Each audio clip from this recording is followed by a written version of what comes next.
Thank you for tuning in to our Swansea Bay Full Stop podcast series, part of a big conversation and talking all things falls prevention. Falling or fear of falling affects millions of lives every day, but it does not need to be an inevitable part of ageing, and falls prevention is everybody's responsibility. So let's start the conversation and see what each of us can do to reduce these risks. I'm really pleased to introduce Alyson Pugh today, who is a nurse and health visitor and has been for many years, over 36 years, of that 20 being in the community. There's a wealth of experience and particularly worked in areas of high deprivation. So welcome, Alyson. Thank you, Larry. Really excited to have this chat today. Dance to health is what we're talking about. Well, rather than me trying to explain it, let us know what dance to health is and how the concept of health came about. Dance to Health sits under the umbrella of ESOP, and ESOP is a arts enterprise with a social purpose.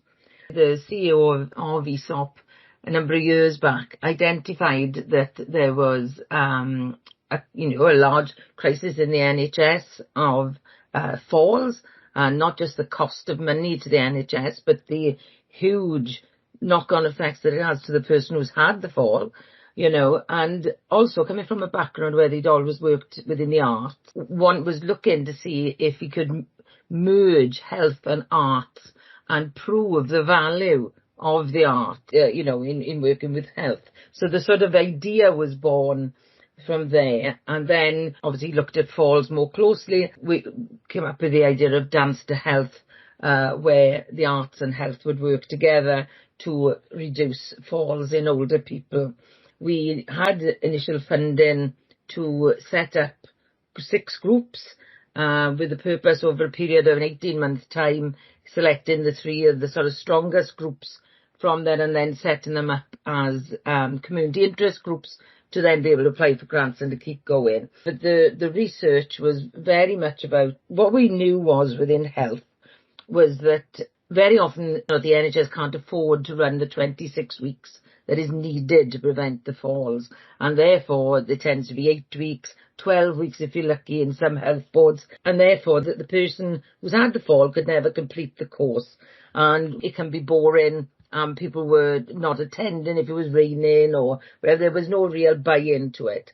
So we decided that we would take very experienced dance teachers from the community and send them on the postural stability training courses, the same as the physios. They had to sit their exams and pass them. And then the beauty would be to smuggle those exercises into dance. So people would enjoy coming and not realise that they were exercising. And that's sort of how it came about. People don't realise they're doing the exercise, and that's the best type of exercise in my view. Absolutely. And like you say, there's been a lot of work done in the background, hasn't there, in terms of that evidence base and really making sure that this has got that really firm foundation to make sure that we're doing the right thing. That's right, because the PSI training, the actual, they call FAME and Otago, the actual exercises and the programs, they are not in doubt, they're not in question. There's already been randomised controlled trials, physios have used them for years. That part of it isn't in doubt. What we wanted to know was, could we convert it in dance? Could we hide it within the dance? Would people last the whole course? Could we demonstrate that they were fitter at the end of the 26 weeks? And also other benefits that an arts group could bring to things, We had a very, very positive outcome. There was a 44% reduction in the number of falls shown. And the sort of softer things that came out was hugely about social isolation, hugely about friendships that are developed within the groups, meeting people on other days, or lots of our groups share poetry that they write, some share jigsaw puzzles. There's always a social element to the group at the end, and lots of these things grow and develop, and each group is slightly different, but all the research sort of evidence what we were seeing with our own eyes, that these relationships were developing, and the group becomes very important to the participants, and therefore we had that buy-in. We were very keen to show that we were still true to fame and Otago. Even though they may be dancing Bollywood or to Doris Day, for anybody who's had a fall, that fear afterwards of another fall is enormous. You can't underestimate that. And, you know, for many an older person, life completely changes after a serious fall. Some may find themselves never even going back to their own home again, that they have to go into care facilities. You know, we see sadly a percentage of people dying within a year. So you can't underestimate the massive effect a fall has. And what we see is in the NHS, you know, is that when somebody has a fall, they're too afraid to move. And therefore they can be lying in the cold for a long time. So the fall is exacerbated by the time the person does get to hospital.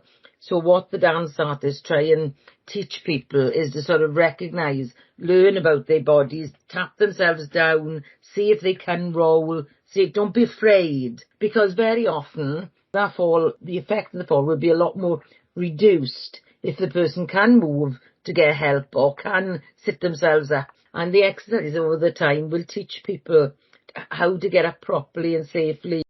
Yeah, so that constant messaging and education throughout the group is so important and really valuable for people to be able to have that and receive that information consistently in a laid back environment. Which is great. Right. We know that with falls, quite often, it's not the fall itself that is so damaging and has the biggest impact. It's those long lies and people not being able to get up and being sort of stuck in one place for a long period of time. So it's absolutely fantastic to have that level of education at the same time as having a really good time. Yes, that's right. We are what we say on the tin. We are a falls prevention group. The added benefits are the social isolation and everything else that wraps around from being part of that group. But we can prevent falls, and because what it's all about is sort of improving that core strength and balance.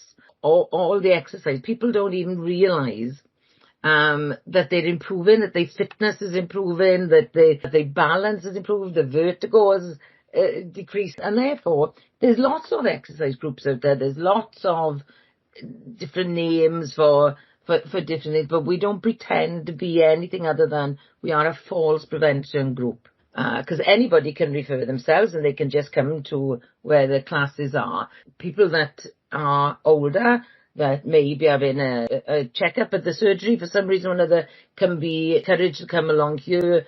The social prescribers, the physios, the OTs, the GPs, everybody can drop us a line or just advise the person to give us a ring or just turn up. And it feels very embedded in the community now, you know. It is excellent. Fantastic. But getting people to understand what's there, how it's available and how to access it. And that's why I was keen for you to come and chat with us today.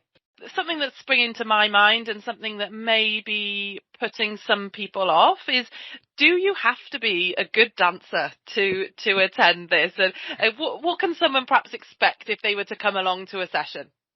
Fair enough. I do get asked that question a lot, actually. Not just me, then. No, not just you. No, you don't have to be able to dance. It's not ballroom dancing or sequence dancing or, you know, it's anything like that. The groups will be very much based on what that individual group likes. The sort of the dance artist, and therein lies her skill, is being able to assess what the group like, what they react better to, you know. She will try, I say she, we have got one man, so she or he, in Swansea now, they will put a range of music and a range of sort of movements to the music, and then we'll build on the ones that are more popular. And if I take, you know, I could go to Gosainan class now, just an example. Gosaina's been running now for 5 years, and 1 minute they could be doing something very serious and emotional like a Marohid with David Duan, and then the next minute they'll be doing Bollywood, you know, or Doris Day or whatever. You know,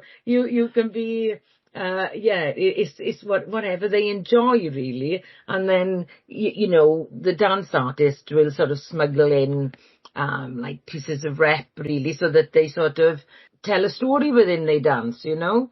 But they always offer a seated version. So within every single class, there is a standing and a seated version. And our assistant dance artists and peer supporters, so volunteers, are crucial there because they will support people who are perhaps have got balance issues or health needs, or visually impaired, or so they will sit by people who are sort of need that sort of more seated version, and the dance artists then will seat to the people who are more able and up on their feet. And some weeks you might not feel up to it and you sit down, and that's absolutely fine. But it isn't ballroom dancing. Anybody can do it, and it is fun.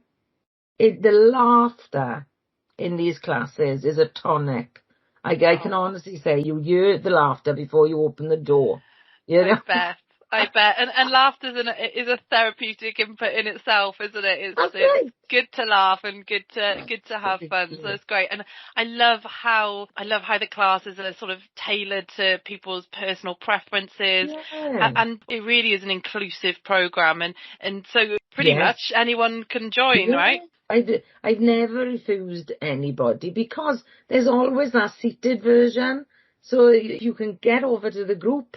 It'd be extremely unlikely. In 36 years of nursing, I've never known a GP say, I don't want you to exercise. Yeah. So, and that'd really be probably the only thing that would stop, somebody joining. So this is for over 65s, and the health board really keen for many people being in their 80s, 90s, being referred and coming along. It's that social benefit as well. But the physical, a lady said to me, she hadn't realised how much her fitness had improved until she went on holidays with her daughter, and they'd gone to the same place as they had, the previous year. And she beat her daughter up the stairs going back to the apartment. Do you know what I mean? And that's fantastic. That's fantastic. And people say that they walk more now, that but they have the confidence as well, Larry, that perhaps they'll go to another group, as well, or meet for coffee somewhere. And like you say, it builds people's confidence in that really safe environment. Yes. They're trying something new, which they perhaps didn't think they were capable of at their age or at any age. And it just opens the door, doesn't it, to so many different opportunities out in the community and make those social links, like you say. Some of the groups, we have quite a few men in. They draw a line at using a scarf. The dance artists will give them something else to hold, but it's good fun. Hopefully there'll be people listening who have got elderly relatives or loved ones who perhaps are difficult, follow standard exercises, and they actually bringing that fun element in means that a lot of the people that come to your classes are probably making sure their loved ones are ready to take them and give them a lift or get there by however means possible. Absolutely, honestly, and I get so many phone calls or messages a week if somebody's going to miss because they're not very well, and they're so upset that they got to miss because they're unwell. They look forward to the group, and that's a wonderful thing. That can only be a benefit. We're all the same. If you don't think about the exercise and you don't sort of think, I got to do all this now, which can be really, anyone could find an excuse not to do it then, can't they? Do you know what I mean? Yeah. But when you're coming along and you're laughing and you're all enjoying, then, the exercise goes unnoticed, doesn't it? And they just enjoy. Because you're shifting the focus, and quite often that pressure of feeling like you have to do something perfectly is really overwhelming and can be quite scary for people. But smuggle that in without people knowing is great. And I love your story of the lady that went on holiday with her daughter and hadn't even realised how well she'd progressed until she actually beat her up the stairs. So that's brilliant. It's fantastic. And we had a lovely lady who used to come to class, and she was saying that she never thought that she'd leave the house again, and she was so determined to come that she'd have a taxi bring her down if her daughter wasn't available to come down. And she said she's doing things that she hadn't done in years because she had really poor ill health. She kept going for years, love her. Yeah, and she definitely improved. And there was so much she couldn't do, but she did give her best for everything. That for her was so important each week. And I remember her saying, I hope one day to be standing again and walking again. And she came on so much just by no longer having to stay in that house all the time. And having, like you said, people cared about her. And she just loved the music and just, everything that comes with it. We don't shy from the fact we are a Falls group, but we all know, as you know, Larry, there's far more to Falls than just the fall. Having a sense of purpose and a sense of belonging and a reason to get up in the morning is so powerful and can really shift your focus and change your motivation levels. And that tends to have a ripple effect, doesn't it, when we start to achieve something and that we didn't think we'd be able to. The impact of that on our confidence and our ability to just try something is huge. They are lovely classes, and we've got 11 now in Swansea at the moment, and hopefully more to come. Is there a particular way that's the best for people to get involved? Is there a referral process that we follow? Lots of people will just ring me because my number is on the posters. They might see it on Facebook or they may see it on the website. Word of mouth is huge, and people come with their friends and like that. But predominantly anybody within the surgeries can give you my number or tell you just turn up. They usually drop me a line to say Mrs. Jones is going to come to Sketty, that sort of thing. We will do the health questionnaire with the person when they arrive there. So we will take all our history, so because it's important, the dance artist has to know health needs of the person, so that obviously they're safe. It sounds like such a fun class, but like we say, although really focused around falls prevention and that real grounded evidence in terms of why you're doing what you're doing, there's so many other aspects of positivity that come with it, which is just infectious then, isn't it? That's right. Spreads through the group and we can really see some great outcomes. It is, and they very much become part of the community. Very often local businesses might donate, say, fruit or biscuits or milk, or so that they can have the socials afterwards, that sort of the local area coordinators, but people, that partnership working comes together very nicely because these are grassroots up. And prevention, as we say all the time, prevention is better than cure. So, you don't have to have fallen to access these classes. Is ideally getting in there nice and early and be preventative. Get your exercise tolerance to a good point to prevent any fall from happening in the future. Absolutely. And for many, especially coming out of COVID, we've been stuck in the house now a long time. We're not as fit as perhaps what we were. So, it's a good time now, I think, for people to sort of come back out, gently build up again, have fun whilst doing it. Absolutely. Fantastic. Alyson, thank you so much for your time. I think Dance to Health is an absolutely fantastic resource and one that I'm really keen people know about. It's been great having you. Any final thoughts now for anybody thinking that they might be interested or bit cautious about taking that leap of faith? Yeah, look, don't be nervous. All the classes will welcome you, no matter where which one you come to. Don't think you have to dance, and don't think you'll be forced to do things you don't want to do. It's nothing like that.